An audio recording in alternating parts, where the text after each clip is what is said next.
may sakit pala itong si Irene mga idol. So ang ating idol na si Pugong Biyahero ay hindi po mapakali. Agad niyang Kasuhin pinuntahan. ko pagbalik ko Ito. doon. Tapos yung sa August 31, ultrasound ko na yan. Ultrasound ulit. So wala pa silang sinasabi kung anong gagawin doon sa bukol. Hindi.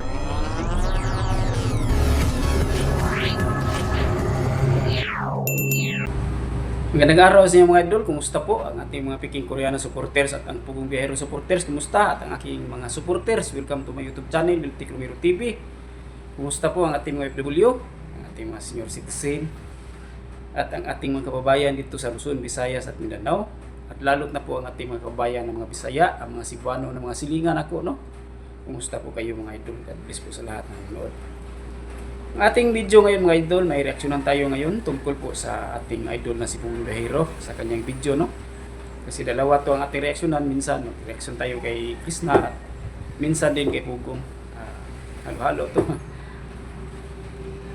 Napahanga talaga ako sa kay Sir Paul mga idol, no, sa kanya pinakita sa kanya mga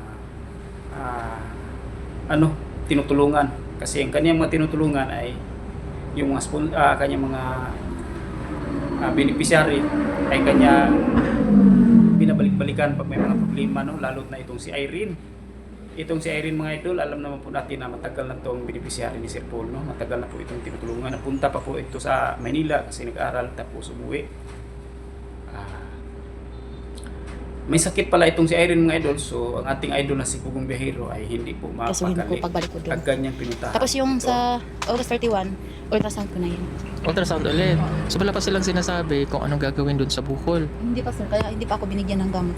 Pagbalik ko na magbigay na sila para Ayan. nila yung sakit ko nabigyan. So bihira lang po tayong Kasi makita ng may mga nakita ganun akong na video mga charity vlogger mga idol, no, na may malasakit sa kanyang tinutulungan kahit matagal na po niyang tinutulungan, no.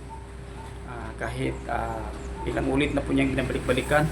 Hindi po nagsuko si Sir Paul na tulungan ang kanyang mga beneficiary, lalo't na itong mga katulad nilang Irene, matagal na po sa kanila, no, sa kanya. So may sakit po si Irene. Ano mga Yan ang pinagbawal kanyang sakit. sa'yo? Ang bawal din ako ng karning baboy at saka karning baka.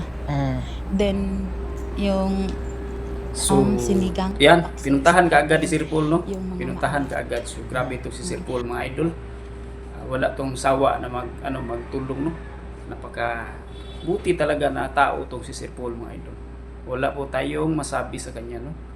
Kasi yung mga beneficiary niya, minumonitor niya kung ano mga problema, agad siyang mag-rescue, no? Agad siyang pumunta kasi yun ang kaniyang pakay dito sa mundo na tumutulong po sa mga mahihirap.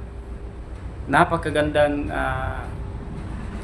ugali po ito si Sir Paul. May bukal na puso po ito si Sir Paul at grabe po ang kanyang determinasyon talaga, no? Kahit anong hirap ang dadaanan, kahit mabato, mabundok, maputik, ay kanyang sinusuot, kanyang sinusulong para lang matulungan po ang ating mga kababayan na mahirap. So, grabe, wala pong sawang tumutulong po itong si Sir Paul sa mga katutubo, lalo na yung nasa mga bundok, no? Sana po itong si Irene, pagamot po niya, no? Kasi mukhang delikado ang sakit na Irene kasi sabi ng kanyang ultrasound daw, ang result ay bukol sa atay, no? At saka sa abdo ang nakalagay sa kanyang ultrasound. So, sana po ipag-pray natin sa Irene at sana po tulungan po ni Sir Paul si Irene na mapagamot na po, no? Kasi namimilipit po daw siya sa sakit kasi sobrang sakit daw. So, God bless po talaga Sir Paul, no? Wala po akong masabi sa iyo. Grabe po. Napakabuti mong tao. Swerte po ang maasawa mo, Sir Idol. Swerte po ang makasama mo sa buong buhay, no? Napakaganda ng puso ni Sir Paul. Napaka puti po ng kanyang puso. So, ating suportaan si Sir Paul, mga idol, kasi grabe ang ginagawa niya. Grabe na po. Sobra-sobra na po ang ginagawa niya sa mga kababayan nating mahihirap dyan sa mga bundok, katulad ng mga katutubo. So, mas mauna pa nga si Sir Paul magtulong kaysa government, di ba? Mas maka-mission pa agad si Sir Paul para sa mga katutubo agad siyang magsaka sa bukid, no. Ano bang magsaka sa bukid, mga idol? Magbaba, no. So, grabe po talaga, wala po tayong masabi. Sana po matulungan po ni Sir Paul sa Irene, kasi itong si Irene, mga idol, matagal na po itong tinutulungan ni Sir Paul, pinapaaral po ito, no. Isa din tong pinakapaborit niya mga beneficiary, kasi dinala niya ito sa Maynila, no. Grabe po talaga, napaka buti po talaga ng kaloob-looban ng puso ni Sir Paul, mga idol. Wala po akong masabi. 100% po, grabe. Napaka bait ng ating idol na si Sir Paul. Kahit mga mga BBT members niya ay tinutulungan niya. Gumaganda ang buhay. Lalo't na po sila si Krishna. Si Krishna, mga idol, ay si Sir Paul po ang tumutulong. Tapos si Ninita, tinutulungan pa rin niya kahit matigas ang ulo. Grabe. Binabalik-balikan pa rin niya si Nanay Lorna na upang payuan kung anong gagawin para kay Ninita. So, ngayon, ang binabalikan na naman po niya itong si Irene, kasi may sakit po. Hindi po magsawang nagtulong si Sir Paul sa kanila, no? Grabe po. Blessed talaga sila na nakalapit sila kay Sir Paul, or na meet nila si Sir Paul, no? Kasi napakabuting tao po itong idol natin si Sir Paul, Pugong Biyahero. At napaka blessed talaga ng mga taga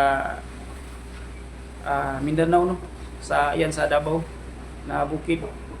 Napaka-blessed talaga nila na napuntahan sila ni Sir Paul, kasi si Sir Paul ay walang sawang magtulong kapag kailangan, di ba? So, yan lang po, mga idolo, yan lang po ang aking reaksyon po sa video ni Sir Paul, na sana po tulungan po niya si Irene, at sana po tayo din tulungan din natin si Sir Paul sa panonood ng kanyang mga video, para no skip ads po, para kita ay matulong niya sa mga kababayan natin mga mahirap, no? At yun lang po, mga idol, sana po mag-subscribe kayo sa aking YouTube channel, Miltic Romero TV. God bless po, mga idol.